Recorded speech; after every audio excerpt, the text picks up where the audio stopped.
Hello everyone, welcome to my channel again. আজকে দেখাবো তোমাদের ম্যাঙ্গো আইসক্রিম খুব সহজে কিভাবে বাড়িতে বানিয়ে নেবে। যা প্রচণ্ড গরম পড়েছে, বারবার আইসক্রিম বাইরে থেকে কেনার থেকে আমার মনে হয় বাড়িতে বানিয়ে নেওয়া খুব ইজি। তো চলো দেখে নিই রেসিপিটা। তো আমার লাগছে 3টে আম নিয়েছি, আমি এখানে নিয়েছি আমুলের ফ্রেশ ক্রিম আর নিয়েছি মিল্ক মেড।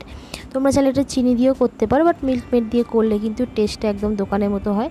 তো দেখো প্রথমেই আমের এই পাল্পগুলোকে আমি খুব ভালোভাবে ছাড়িয়ে নিয়েছি আর খুব ভালোভাবে এই কাঁচটা বার করে নিয়েছি। এরপর আমি এখানে মিল্ক মেড দিয়ে দেবো, যতটা তোমরা মিষ্টি রাখতে চাইছো বা যতটা আমটা মিষ্টি সেই অনুযায়ী। অ্যান্ড খুব ভালোভাবে তারপরে এটাকে মিক্সিং বলে মিক্স করে নেব ভালো হালকা হাতে। অ্যান্ড তোমাদের আগে দেখতে পেয়েছো যে কিছুটা আম আমি স্লাইস করে রেখে দিয়েছি গার্নিশিংয়ের জন্য। তো এইভাবেই খুব সহজেই দেখো মাত্র 3টে ইনগ্রেডিয়েন্টস দিয়ে বাড়িতে ম্যাঙ্গো আইসক্রিম কীভাবে বানানো যায় সেটাই তোমাদের শেয়ার করছি আজকে। অ্যান্ড এখানে একটা আমুলের ফ্রেশ ক্রিম নিয়ে নিয়েছি, সেটাকে আমি মিক্সার গ্রাইন্ডারে একটু ব্লেন্ড করবো। খুব বেশি ব্লেন্ড কিন্তু আমি এখানে করবো না, মানে একদম ফোমটা আমি ক্রিয়েট করছি না এখানে, তোমরা দেখলেই সেটা বুঝতে পারবে। তো দেখো এই যে আমের যে মিশ্রণটা ছিল সেটার মধ্যে ফ্রেশ ক্রিমটা দেখতে পাচ্ছ কতটা আমি লিকুইডই রেখেছি। তো এরকম কিন্তু করে একবার তোমরা দেখতে পারো, টেস্টটা কিন্তু অসাধারণ হয়, মানে খুব বেশি ফোমিও হয় না অ্যান্ড খুব সফট হয় জিনিসটা। তো এটাকেও হালকা হাতে ভালোভাবে মিক্স করে নেব। আমার চ্যানেলের রেসিপিগুলো ভালো লাগলে চ্যানেলটাকে কিন্তু সাবস্ক্রাইব করে দিও, সবার সাথে অনেক শেয়ার করো। এরপর আমি যেটাতে আইসক্রিম বসাবো সেরকম একটা জার নিয়ে নিচ্ছি, তোমরা চাইলে আইসক্রিম ট্রেতেও বসাতে পারো।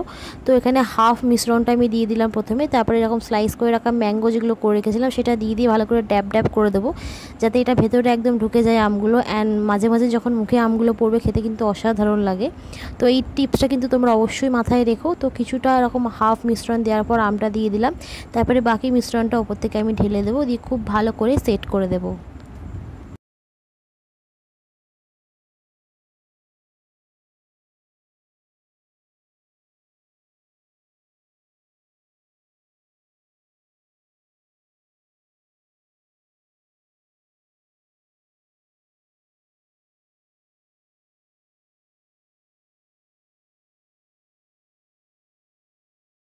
আবারও কিছুটা স্লাইস আম আমি দিয়ে দিলাম ওপর থেকে, তারপরে ভালো করে সেট হওয়ার জন্য আমি দেব।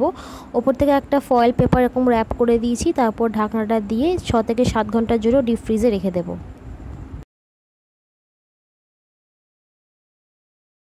6 to 7 আওয়ার্স পর আমি ঢাকাটা খুলে নিচ্ছি। দেখো একদম সেট হয়ে গেছে অ্যান্ড কতটা ক্রিমি টেক্সচার হয়েছে তোমরা সেটা দেখলেই বুঝতে পারবে।